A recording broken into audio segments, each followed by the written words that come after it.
I'm Shona, I'm 32, and at the age of 11, I was diagnosed with portal hypertension, esophageal varices, and a plethora of other related conditions. My diagnosis came about, as I said, when I was aged 11, and I suffered a catastrophic hemorrhage, I believe was the term, where I pretty much lost all of my blood as they were pumping it back into me. Um, I had these little veins in my esophagus that had built up due to my liver condition that we didn't know of at the time, and they ruptured. From when I was diagnosed, I was kept a very, very close eye on. They did lots of endoscopies with banding, where they treat the varices, the parts that were bleeding in my esophagus, where they stop them from bleeding. They essentially just put like a little elastic band around them, and that kind of prevents them from bleeding as such. And that was really intense in the beginning. So I think at one point I was having it every 2 weeks, and then it went to every month, and then every 2 months, so and so on. And I think it got to the point where I was about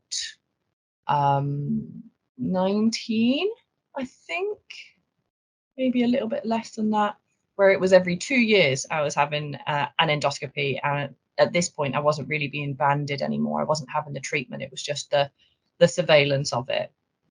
Um, So I did have quite a normal kind of childhood. I did have to take a couple of bits of medicine. I had to be a bit more aware about my body. I had an enlarged spleen because of the portal hypertension, so couldn't do any contact sports. Like I couldn't play football, rugby. Rugby was a huge no-no. Um, Anything where my sides could be bashed, essentially, because that could trigger some internal bleeding, which luckily didn't happen. But I wasn't in any pain or anything um, throughout my childhood. It was my early adulthood that things started to take a bit of a turn. So when I turned 20, I think I was 22 at the time, and I didn't go to university, didn't know what I wanted to do. I had a full-time job at a supermarket, and I was actually a manager at this point. And I just started feeling really unwell, like I'd pulled a muscle in my right hand side. And I remember the morning where I felt like it felt like a muscle injury. And I said to one of the other managers, like, I'm really not feeling very well. And he got me to like stretch out on the wall or something, and it just made it 100 times worse. Something was going on, and I kind of knew instantly that something was wrong because it was that painful. And from then, I went to the hospital. They couldn't. I went to my GP first. Actually, they couldn't figure out what was going on. They said I've just injured my stomach wall. I've torn something, which sounded reasonable at the time. So I went home, tried to rest, was in absolute agony. I remember writhing around on the bed, like could not sit still.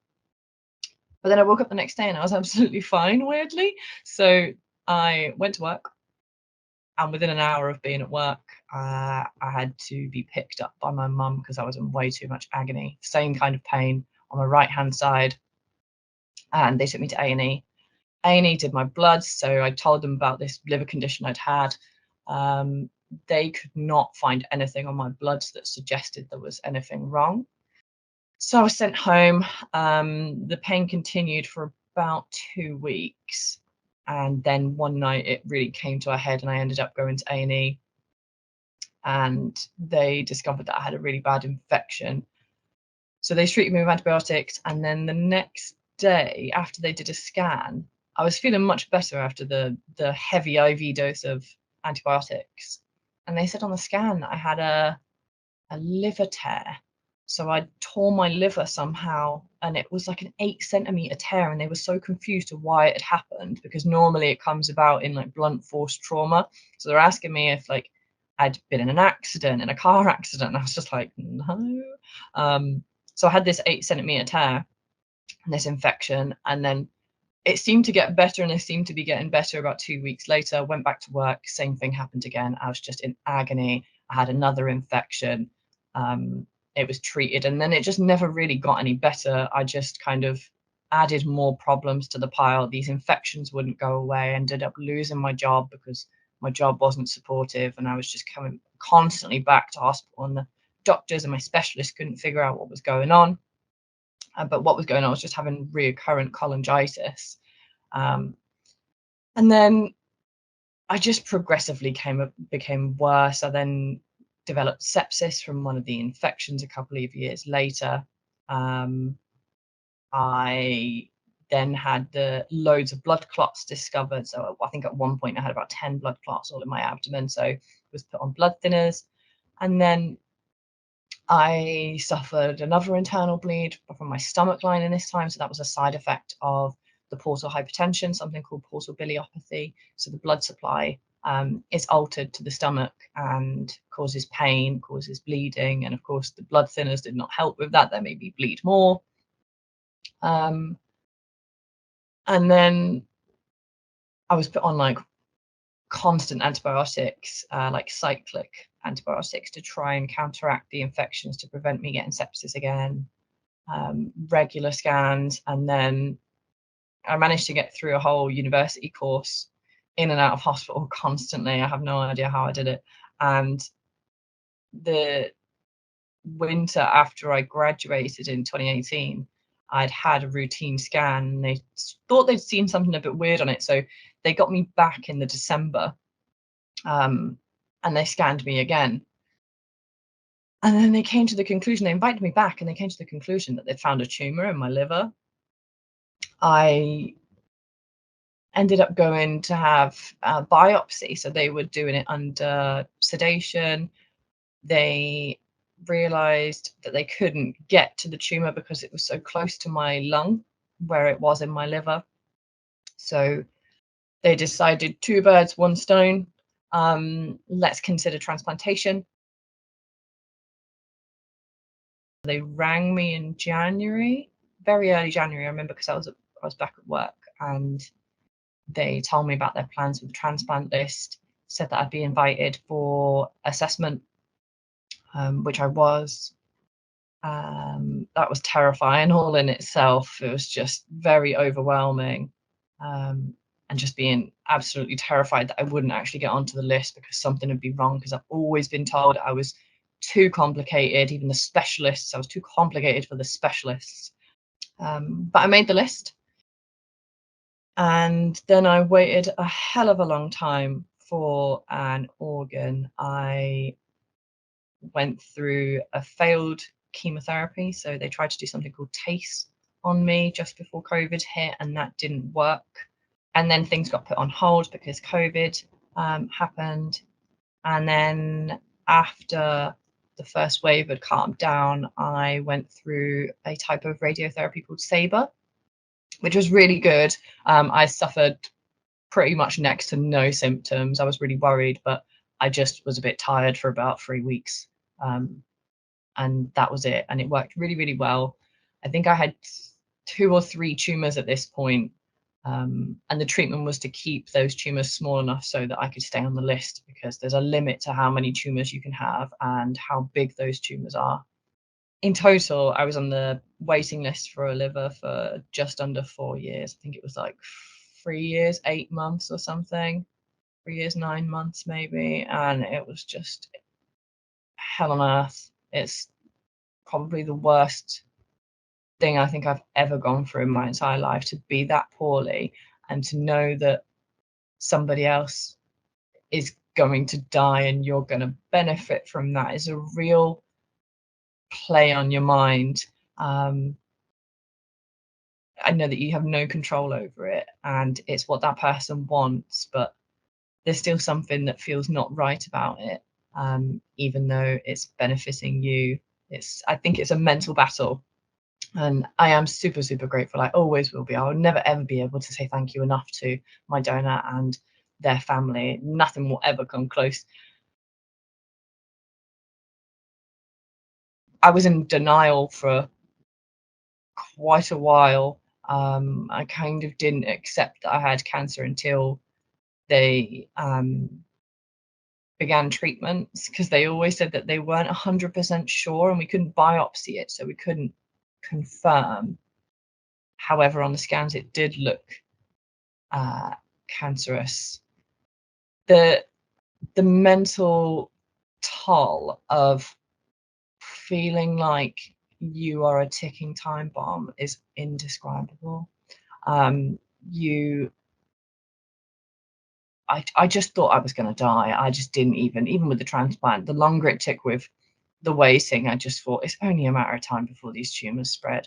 Like, for nearly 4 years, I just convinced myself that it was just gonna be a sad ending for me, and I was never gonna get my chance. I was gonna be that one person in the papers, like, young teacher, um, dies from liver cancer because there wasn't any donor livers suitable.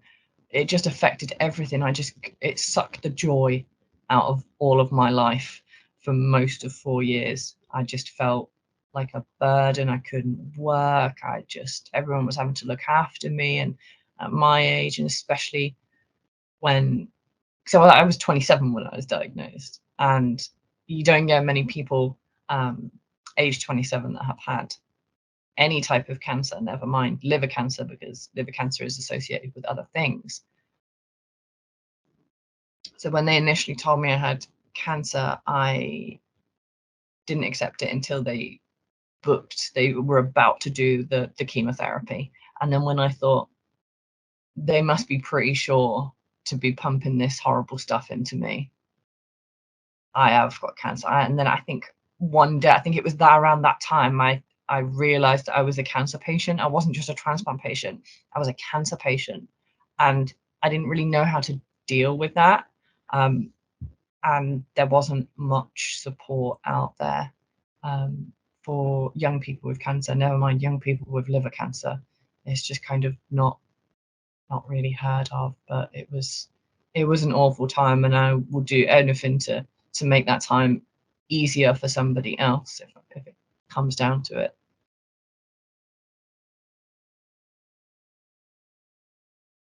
Before my transplant, life was very limited. My quality of life was near non-existent.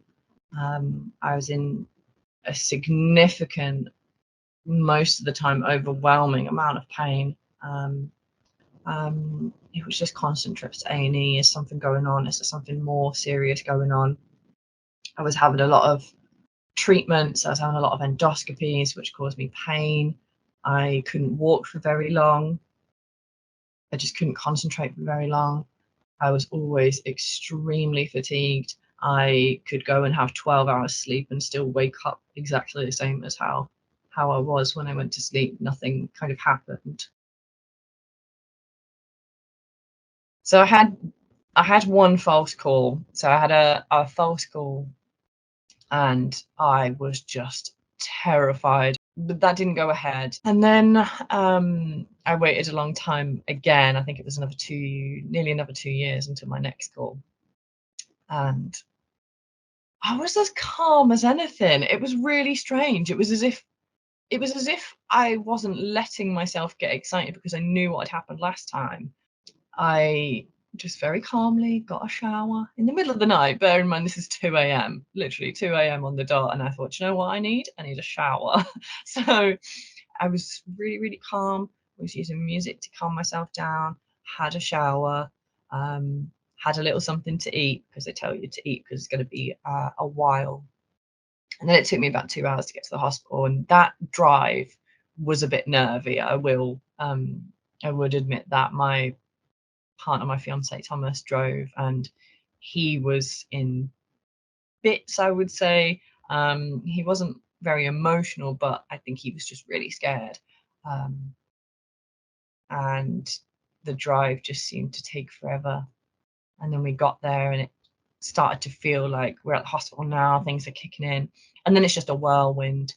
Um, they start to take blood, and I remember just trying to calm myself down all the time, just being like, it might not be the one, it might not be the one. So it's a whole mix of emotions, and I do tell people when they have their first call, you will have every emotion under the sun. There's not just like a you'll be terrified or you'll be happy. You will go through the cycle of everything. Um, you will go through grief. You'll be terrified. You'll be tired at some point. You'll be really giddy. You'll be really happy. You'll be worried. You'll be stressed trying to organize things that maybe because you obviously have to wait until that call, you can't sort out until you're in the hospital. There's just everything, every single feeling you can imagine you have during a call for a transplant. Um, but overwhelmingly, um, it's a feeling of being grateful, I think. Everything kind of changed after transplant, and I always used to ask, I always used to say, do you have an idea of how much this will like stop after transplant? And no one could give me a clear answer, which is fair enough. I know I was a bit of a weird medical kind of mystery, but I never expected to be this good. I thought that things would be a little bit more difficult, and albeit they were at the beginning, I will say that. But I'm nearly a year now, and the change in me is just unreal. Just yesterday, I did like an 11.5 hour shift at work. Like, I couldn't even cope with 3 hours before. Um, and that would be me for the week, whereas I'm doing a full normal week. I have no pain at all. I can walk for miles. Um, I do still get a tiny bit tired, but I think that's just a normal thing. That's just a normal human being working too much, moving too much kind of thing. I can exercise. I never exercised before because it was just too painful to move. Um, Now I've started running. I swim. I competed in the transplant games. I play badminton every week. I just have no pain. My stomach is completely normal. So yeah, the change in me is incredible. So I've got a new job, a full-time job, and I started it in August, and I'm a completely different person to these people because they didn't know old pre-transplant Shona. I probably wouldn't have been here much longer. Like, I don't know when my time was going to run out. Um, I might not have been here. So somebody has saved my life, and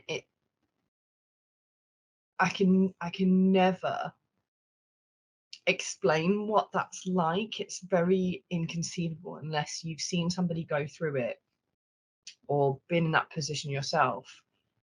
At age 11, I was told might need a transplant, but it's indescribable for me. The change in me, I'm just a different person. I saw parts of the old me come back, which was things that I hadn't even remembered. I'd forgotten those things about myself, and it's allowed me to be a more happy person, to get more out of my life and do the normal things which a lot of people take for granted. I I just find it really difficult to talk about the importance because there's nothing more important to me. That was it. Like, my transplant is what has allowed me to do everything in my life for the past year. It was the only thing, the hope that kept me going when I did have cancer. There wasn't another choice for me. Um, and I can't thank my donor family and my donor enough. I just never will be able to.